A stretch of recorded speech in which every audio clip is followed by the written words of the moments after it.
আটার গুণে রুটি আর মায়ের গুণে বেটি। আসসালামু আলাইকুম বন্ধুরা, সবাই কেমন আছেন? আমার এক পরিচিত জনের মুখে প্রায় সময় এই কথাটা শুনতাম যে আটার গুণে নাকি রুটি হয় আর মায়ের গুণে হয় বেটি।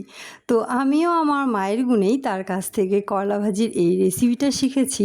এভাবে করলা ভাজি করলে তিতা তো হবেই না, বরং এতটা সুস্বাদু হবে যে যারা কখনও করলা ভাজি খায় না তারাও খেয়ে আবারও খেতে চাইবে। তাই ভাবলাম কেন নয়, আপনাদের সঙ্গেও শেয়ার করা যাক। আমি এখানে করলাগুলোকে পাতলা পাতলা করে কেটে নিয়েছি। তবে করলাগুলোকে কিন্তু আগে থেকে ধুয়ে রাখবেন না এবং পানিতে ভিজিয়েও রাখবেন না। আর এখানে আমি 4-5টা পেঁয়াজ কুচি করে কেটে নিয়েছি, 8-10টা কাঁচামরিচ নিয়েছি এবং একটি বড় রসুন কুচি করে নিয়েছি। আর নিয়েছি লাল আলু, একদম কুচি কুচি করে কেটে নিয়েছি। আলুগুলোকে কিন্তু আমি পানিতে ভিজিয়ে রেখেছিলাম এবং আমি আলুগুলোকে খোসা সহ কেটে নিয়েছি। আর আমি এখানে দিয়ে দিলাম সয়াবিন তেল। এখন কলাগুলো আমি কড়াইয়ে দিয়ে দিচ্ছি।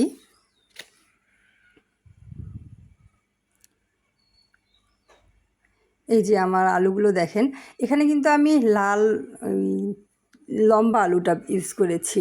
লম্বা লম্বা চিকন চিকন যে আলুটা থাকে না, ওই আলুটা। এখানে যদি হল্যান্ডের আলুটা ইউজ করা হয় তাহলে না আলুগুলো কেমন যেন একদম গলে ভর্তা হয়ে যায়, তখন দেখতেও ভালো লাগে না, খেতেও ভালো লাগে না। আর একটু চেষ্টা করবেন পেঁয়াজটা একটু পরিমাণে বেশি দিতে। আর ঝালটা তো আপনারা যে যার মতো পরিমাণ মতোই দিয়ে দিবেন। আপনারা যে যেরকম ঝাল কম কিংবা বেশি খান সেভাবেই দিয়ে দিবেন। তো আমি এখানে 8-10টা কাঁচামরিচ দিয়ে দিয়েছি। দিয়ে দিচ্ছি 1 চামচ লবণ।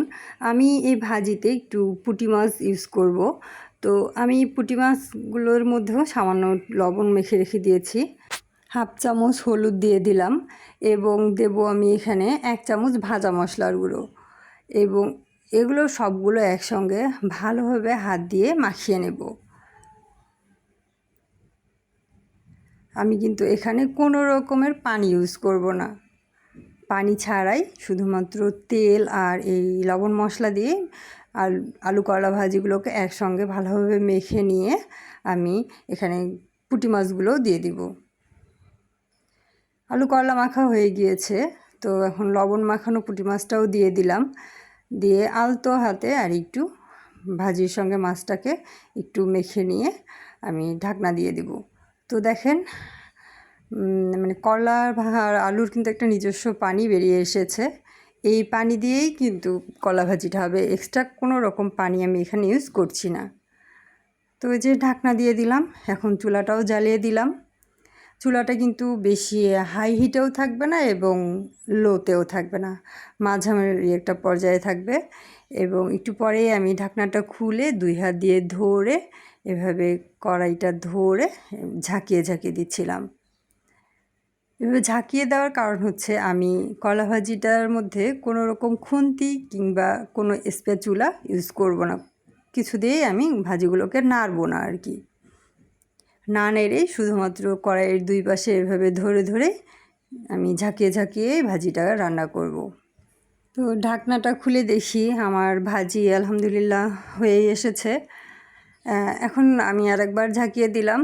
তো দেখতেই পাচ্ছেন, আমি কিন্তু এখন আর ঢাকনা দেব না। এখানে ঢাকনা না দিয়ে এবার আমি চুলার জালটা একদম কমিয়ে দিব। ভাজি হয়েই এসেছে, এখন জাস্ট এটাকে ভাজা ভাজা করার পালা। জালটা একদম লো ফ্লেমে থাকবে এবং ওর যে তেলটা বেরিয়ে আসছে ভাজিতে, আমি যে তেলগুলো দিয়েছি ভাজিতে, করলা ভাজিতে কিন্তু একটু তেলটা পরিমাণে একটুখানি বেশিই দিতে হয়। নর্মালি ভাজিতে তো তেল লাগেই, আর করলা ভাজিতে আর একটু পরিমাণে একটু বেশি দিলে আর মজাটা একটু আরও বেশিই হয়। আপনারা কিন্তু এখানে সর্ষের তেল দিয়েও করতে পারেন, তবে আজকে আমি সয়াবিন তেল দিয়েই করেছি। এই যে দেখেন তেলটা বেরিয়ে আসছে। এভাবে এই তেলেই যখন কলা ভাজিটা ভাজা ভাজা হচ্ছে, তো এভাবে ভাজিটা এত মজা লাগে সত্যি, আমি আপনাদের না খাওয়ালে আসলে বিশ্বাস করাতে পারবো না।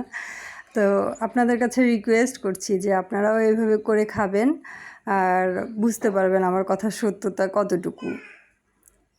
দেখেন হয়ে এসেছে আমার ভাজিটা, আমি এখন চুলাটা বন্ধ করে দিচ্ছি। তো চুলা বন্ধ করার সঙ্গে সঙ্গেই কিন্তু ভাজিগুলোকে তুলে ফেলতে হবে, আর কড়াইয়ের মধ্যে রাখা যাবে না।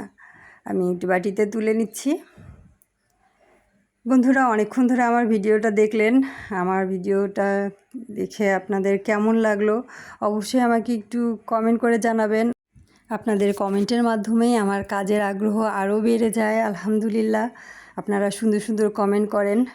এই যে আমি একটা চামচ দিয়ে ভাজিগুলোকে নেড়ে নেড়ে দেখাচ্ছি, কি সুন্দর একটা কালার এসেছে, লাল লাল আবার সবুজ, তার মাঝে আবার সাদা সাদা পুঁটি মাছ।